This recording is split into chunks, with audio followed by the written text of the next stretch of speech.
மக்களை அதிக அளவுல கூட்டிட்டு போகணுன்ற ஒரு எண்ணத்துல அவர் நிறுத்தி இருக்கலாம் அப்படின்ற ஒரு கேள்வி உங்களுடைய கேள்வி ஒண்ணு. கரெக்ட்டுங்களா? அது தெரியாது. இல்ல, இல்ல. அது வந்து எனக்கு எப்படி ரைட், ஓகே. சொல்லணுமோ இல்ல.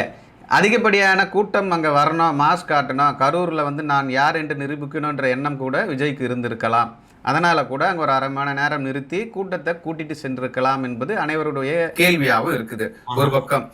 நான் அப்படி தப்பிச்சு ஒரு செல்ல ரூமரா வழி பேச இல்லாத நம்ம ரூமரா பேச முடியாது. இருந்தாலும் நம்ம ஒரு கேள்வியா முன்வைக்கலாம். தப்பிச்சு செல்லக்கூடிய வழி இல்லாத ஒரு குறுகிய பாதை கொண்ட பகுதியில ஏன் அரசு அனுமதி கொடுத்தது? இது ஒரு அது கேள்வி. தப்பு.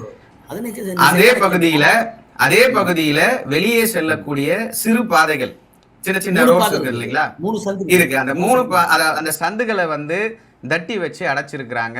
கயிறு போட்டு கட்டி இது பண்ணியிருக்காங்க, ஸ்டாப் பண்ணியிருக்காங்க.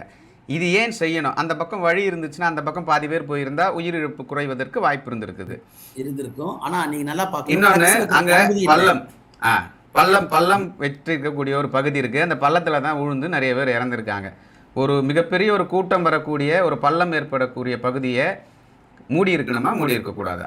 முடியும். கண்டிப்பா. இது அதெல்லாம் போன்ற ஒத்துக்கிறேன். பல்வேறு விஷயங்கள் எழுந்திருக்கு. இல்ல. நீங்க சொல்றது பாருங்க, இது காவல்துறையில செய்திருக்க வேண்டியதை செய்யல. நான் ஒத்துக்கிறேன். ஆனால் அதற்கு வழிவகுத்து கொடுத்து யாரு?